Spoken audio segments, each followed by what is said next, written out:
नमस्कार, आप सबका स्वागत है चेतन भारत लर्निंग में। और आज के इस सत्र में हम बात करेंगे 11 अक्टूबर से लेकर 18 अक्टूबर तक विज्ञान एवं प्रौद्योगिकी के क्षेत्र में क्या कुछ नया घटित हुआ। तो चलिए सबसे पहले नजर डाल लेते हैं आज हम किन विषयों पर चर्चा करने वाले हैं। और सबसे पहले जिस विषय पर हम बात करेंगे वह है भारतीय अंतरिक्ष संघ, इंडियन स्पेस एसोसिएशन, जिसकी शुरुआत प्रधानमंत्री मोदी ने की। इसके बाद हम बात करेंगे G7 द्वारा दिशा निर्देश दिए गए डिजिटल करेंसी पर। तो ये दिशा निर्देश क्या हैं और किस प्रकार से केंद्रीय बैंक डिजिटल मुद्राएं काम करती हैं या डिजिटल मुद्राएं किस तकनीक पर काम करती हैं, उसे ठीक से समझेंगे। फिर हम बात करेंगे नासा के परसेवरेंस रोवर के बारे में, जिसके बारे में हम पहले भी बात कर चुके हैं। तो आज इसकी छवियों से हमें क्या पता चला है, इस बारे में बात करेंगे। अगली खबर में हम रुक करेंगे लूसी का। लूसी जो कि नासा का क्षुद्रग्रहों के बारे में पढ़ने के लिए एक यान छोड़ा गया 16 अक्टूबर को। तो इसका प्रक्षेपण 16 अक्टूबर को हुआ और लूसी किस प्रकार से काम करेगा, इस बारे में बात करेंगे। इसके बाद जो खबर है वह बहुत ही सुखदायी है, वो है कोवैक्सीन के बारे में। कोवैक्सीन विशेषज्ञ पैनल का ये मानना है कि 2 से 18 वर्ष की आयु वर्ग में आपातकालीन उपयोग के लिए कोवैक्सीन को मंजूरी दे दी गई है। कोवैक्सीन अब 2 से 18 वर्ष तक के बच्चों में लगाई जा सकेगी, ये वैक्सीन उन्हें दी जा सकेगी। अंत में हम बात करेंगे इस सत्र से जुड़े खास प्रश्नों के बारे में। तो चलिए शुरू करते हैं और बात करते हैं भारतीय अंतरिक्ष संघ के बारे में, इंडियन स्पेस एसोसिएशन के बारे में, जिसकी शुरुआत 11 अक्टूबर को प्रधानमंत्री मोदी ने की। भारतीय space association, Indian space association आखिरकार है क्या? यह एक ऐसा संघ है जो कि अंतरिक्ष और सैटेलाइट कंपनियों का उद्योग संघ है। यानी कि यहाँ अगर हम बात करें तो ना केवल सरकारी बल्कि निजी क्षेत्र में भी जो भी सैटेलाइट या अंतरिक्ष कंपनियां हैं वो मिलकर अब काम कर पाएंगी। और इस इंडियन स्पेस एसोसिएशन का काम रहेगा कि ये सरकार और उसकी एजेंसियों सहित जितने भी भारत के अंतरिक्ष क्षेत्र में हितधारक हैं उन सबको एक ही मंच पर लेकर आएगा, ताकि तकनीकी तौर पर हम भारत को और सुदृढ़ बना सकें। इंडियन स्पेस एसोसिएशन ये एक ऐसा संघ होगा जिसमें ना केवल निजी क्षेत्र बल्कि गवर्नमेंट कंपनीज भी इसका हिस्सा होंगी। तो इसके कुछ संस्थापक सदस्यों में होंगे Larsen and Toubro, Nelco, OneWeb, map my India, Bharti Airtel. ये सारे मिलजुल कर काम करेंगे इन स्पेस के साथ, इसरो के साथ। चाहते हम ये हैं कि किसी भी प्रकार का जो भी नई तकनीक इस्तेमाल की जाए, चाहे वो हमारा निजी क्षेत्र हो या हमारा सरकारी क्षेत्र हो, मिलकर हम देश को स्पेस टेक्नोलॉजी में और अग्रणी बना सकें। तो भारत को आत्मनिर्भर बनाना, तकनीकी रूप से और उन्नत और अंतरिक्ष में अग्रणी बनाने का बीड़ा उठाया है अब इंडियन स्पेस एसोसिएशन ने। तो इसमें सभी घरेलू और वैश्विक कंपनियां जो हैं वह भी इसके हिस्सेदारी करेंगे। ठीक जी। तो इंडियन स्पेस एसोसिएशन मुख्य उद्देश्य फिर से वही कि भारत को आत्मनिर्भर बनाना है और अंतरिक्ष उद्योग के लिए वैश्विक संबंध स्थापित किए जाएं, ताकि हम ज़्यादा से ज़्यादा महत्वपूर्ण प्रौद्योगिकी और निवेश को देश में ला सकें, जिससे और बेहतर नौकरियां उपलब्ध कराई जा सकें। तो इंडियन स्पेस एसोसिएशन ये बहुत ही महत्वपूर्ण कार्य करेगा। और आज जहां हम विश्व भर में देखते हैं, हम बात करते हैं उपग्रह द्वारा इंटरनेट सेवाएं प्रदान करने का, तो यह एक कदम हमें उपग्रह इंटरनेट में भी मदद करेगा। ऐसे जटिल क्षेत्र जहां पर जो स्थलीय नेटवर्क है पहुंच नहीं सकता, या ऐसे कई इलाके भारत में हैं जहां पे बहुत ही विरल आबादी है, बहुत कम आबादी है। ऐसे क्षेत्रों में अगर हम इंटरनेट सेवाएं पहुंचाना चाहते हैं, उसके लिए हमें हमारे निजी क्षेत्र की मदद लेनी ही पड़ेगी। और इसीलिए अब इंडियन स्पेस एसोसिएशन इस कार्य में मदद करेगा।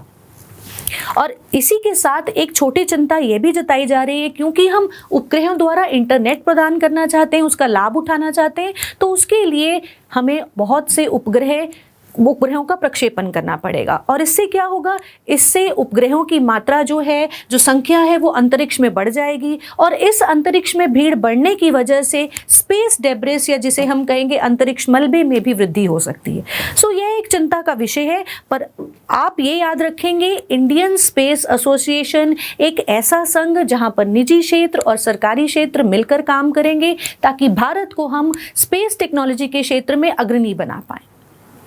तो चलिए अगली खबर का रुख करते हैं, और अगली खबर में केंद्रीय बैंक डिजिटल मुद्राओं के लिए G7 दिशा निर्देश। सो G7 देश, जिसमें Canada, France, Germany, Italy, US और यूके आते हैं, इनके वित्त मंत्रियों ने दिशा निर्देश जारी किए हैं डिजिटल करेंसी के लिए। तो ये 13 दिशा निर्देश जारी किए गए, उनमें कुछ प्रमुख जो हैं उन पर ध्यान देंगे। तो दिशा निर्देशों में क्या कहा गया कि कोई भी डिजिटल मुद्रा,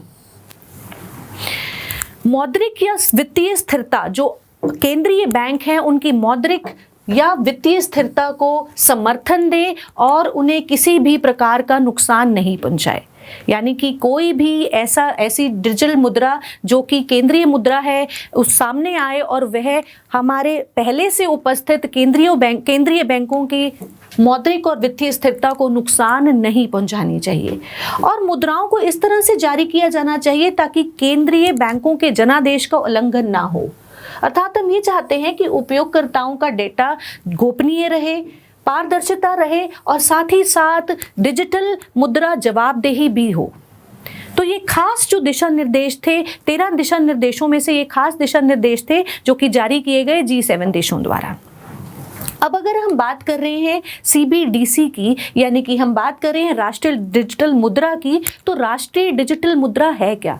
राष्ट्रीय डिजिटल मुद्रा की अगर हम बात करें तो यह किसी भी देश की फिएट मुद्रा का डिजिटल रूप है। यानी कि जिस प्रकार से कोई भी देश की मुद्रा है, कागज की मुद्रा है या कुछ सिक्के हैं जिन्हें छापना पड़ता है, अब डिजिटल करेंसी की अगर हम बात करें तो यहाँ पर जारी किए जाएंगे इलेक्ट्रॉनिक टोकन, और यह टोकन मूल्य सरकार के पूर्ण विश्वास और क्रेडिट द्वारा समर्थित होंगे। तो आज जब हम क्रिप्टो करेंसीज की बात करते हैं, उन्हें कोई भी सरकार जो है समर्थन नहीं देती है, पर अगर हम नेशनल डिजिटल करेंसीज की बात करेंगे तो ये ऐसी डिजिटल रूप होगा करेंसी का जो कि फिएट करेंसी द्वारा जो है इन्हें क्रेडिट दिया जाएगा। ठीक है जी, इनका मूल्यांकन जो है वो स्थापित किया जाएगा बैंकों द्वारा, केंद्रीय बैंकों द्वारा। अब CBDC की हमें आवश्यकता क्या है? किसी भी अंतरबैंक निपटान को हम बिना वास्तविक समय के भुगतान में सक्षम कर पाएगा अगर हम डिजिटल करेंसीज के उसका इस्तेमाल करेंगे, बड़े नकदी उपयोग को प्रतिस्थापित कर पाएगा और साथ ही साथ किसी भी करेंसी के बनाने में, परिवहन में और भंडारण में जो लागत आती है उसे भी कम किया जा सकेगा अगर हम इन इलेक्ट्रॉनिक टोकन्स का इस्तेमाल करेंगे।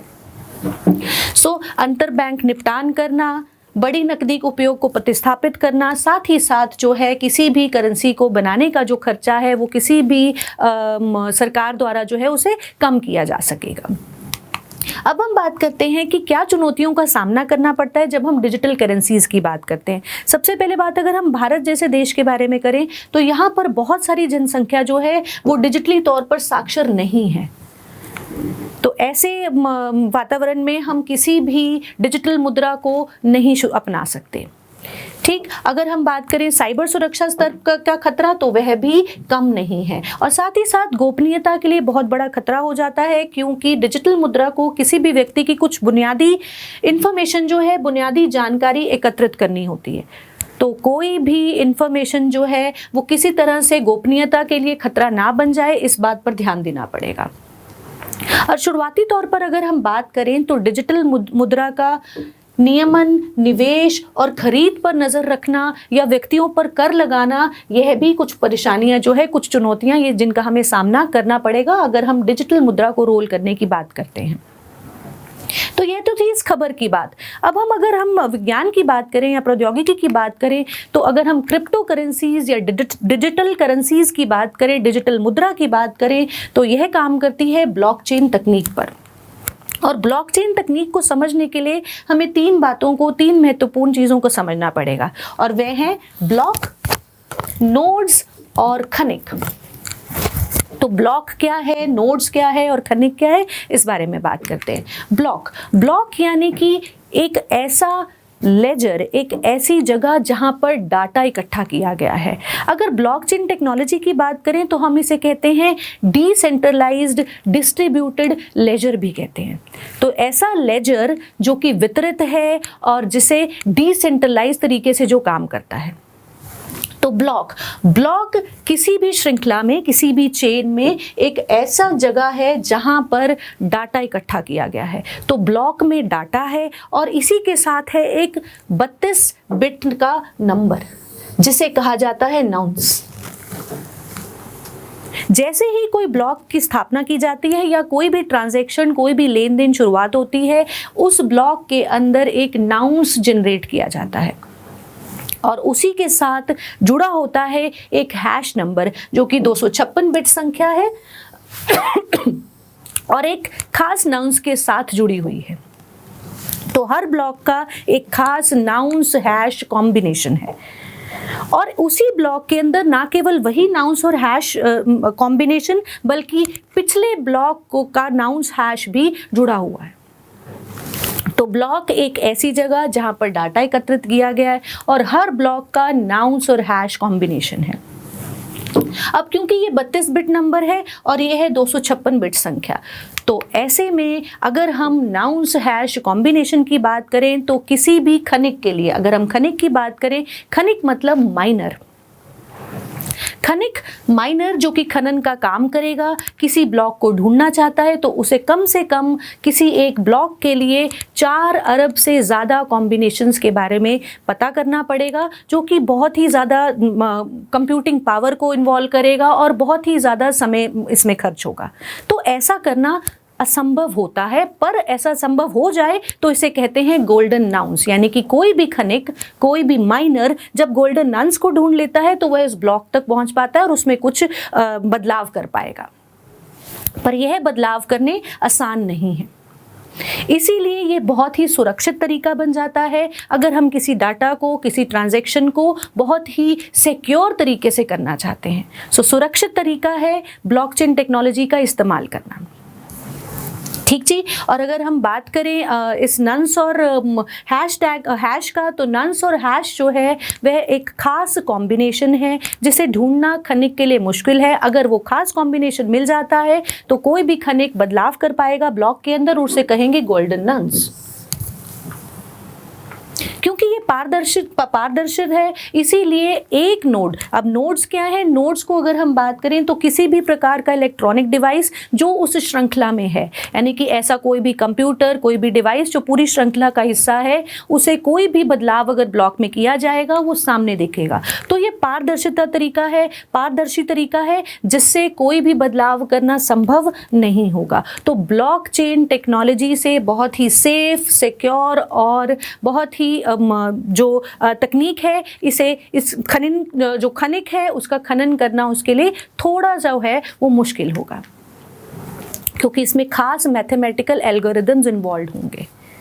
ठीक जी। सो ब्लॉकचेन टेक्नोलॉजी क्या है? ब्लॉकचेन, जैसा कि नाम बताया, ब्लॉक, एक श्रृंखला के अंदर काफ़ी सारे ब्लॉक जो हैं वो काम करेंगे और हर ब्लॉक में डाटा है, उसका अपना एक नाउंस और हैश कॉम्बिनेशन है और साथ ही साथ उससे पहले वाले ब्लॉक का भी जुड़ाव किया जाएगा इस खनन प्रक्रिया में। तो ऐसी किसी भी ब्लॉक का खनन करना आसान प्रक्रिया नहीं है। ठीक जी। तो तकनीक की अगर हम बात करें तो डिजिटल करेंसीज या क्रिप्टो करेंसीज ये इस्तेमाल करते हैं ब्लॉकचेन तकनीक का।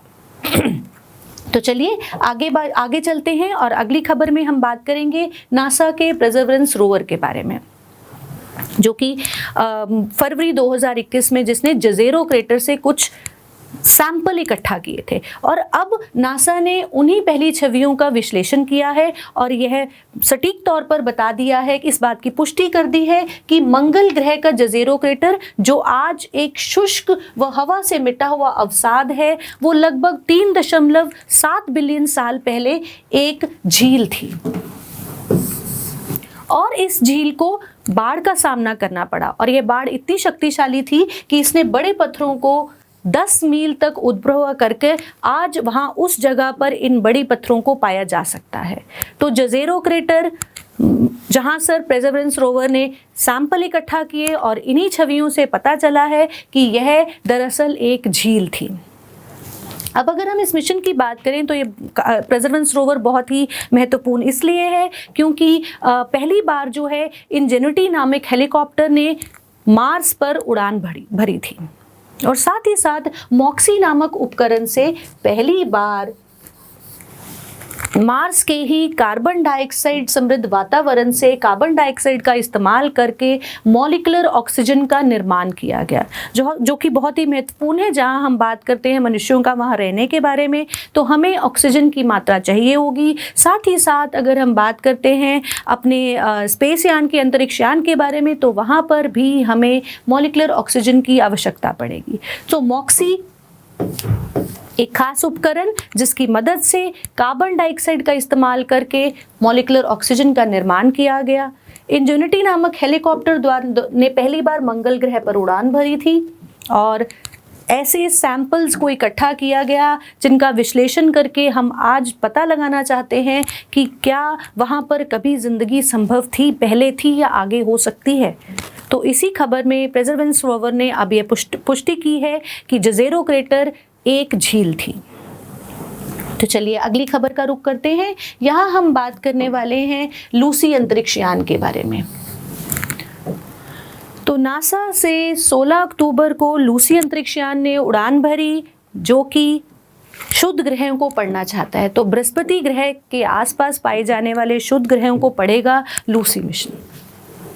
अब जैसा आप यहाँ देख सकते हैं, अगर हम बृहस्पति ग्रह की बात करें तो यह खास शुद्ध है जिसे हम ट्रोजन एस्ट्रॉइड्स भी कहते हैं। ये दो ग्रुप्स में उपलब्ध हैं, एक जो जुपिटर से आगे है और एक जो जुपिटर से पीछे है। तो ये लूसी मिशन भी 2 चरणों में काम करेगा। यह कोशिश करेगा 7 ट्रोजन को पढ़ने की, ट्रोजन एस्ट्रॉइड्स के बारे में जानकारी एकत्रित करने की। और ये 7 एस्ट्रॉइड्स या शुद्ध ग्रह इसी जुपिटर के पहले वाले स्वाम में और बाद वाले गुच्छे में उपलब्ध हैं। 5 होंगे अगले वाले गुच्छे में और 2 पिछले वाले गुच्छे में। अब अगर हम लूसी मिशन की बात करें तो हमें यहाँ पर क्या याद रखने की ज़रूरत है। लूसी जो कि बृहस्पति ग्रह के चारों ओर 7 अनजान अंतरिक्ष चट्टानों को पढ़ेगा और इनकी जानकारी इकट्ठी करेगा। और अब इस लूसी मिशन में, इस लूसी अंतरिक्ष यान में एक खास उपकरण लगाया गया है जिस पर हीरे जड़ित हैं। ऐसे हीरों का प्रयोग किया गया है जिन्हें प्रयोगशाला में तैयार किया गया है। अब जैसा मैंने कहा 2 चरणों में ये काम करेगा और 981 मिलियन डॉलर का ये मिशन पहला ऐसा मिशन होगा जो कि बृहस्पति के ट्रोजन एस्ट्रॉइड्स को पढ़ेगा। अब ज़रूरी बात यहाँ पर यह है कि यह इस्तेमाल करेगा गुरुत्वाकर्षण बल की। लूसी अगले अक्टूबर और 2024 में पृथ्वी की कक्ष से होकर गुजरेगा ताकि उसे ज़्यादा से ज़्यादा गुरुत्वाकर्षण बल मिल पाए और यह बृहस्पति ग्रह की परिक्रमा कक्ष में स्थापित हो पाए।